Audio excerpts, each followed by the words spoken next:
वाहिगुरु जी का खालसा वाहिगुरु जी की फतेह। दोहे संत कबीर साहब जी सेवक का अंग। सेवक सेवा में रहे,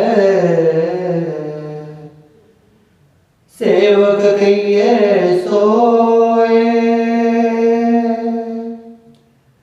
कहत कबीर सेवा बिना, सेवक कबू न होए। सेवक सेवा में रहे, सेवक कहिए सोए। कहत कबीर सेवा बिना,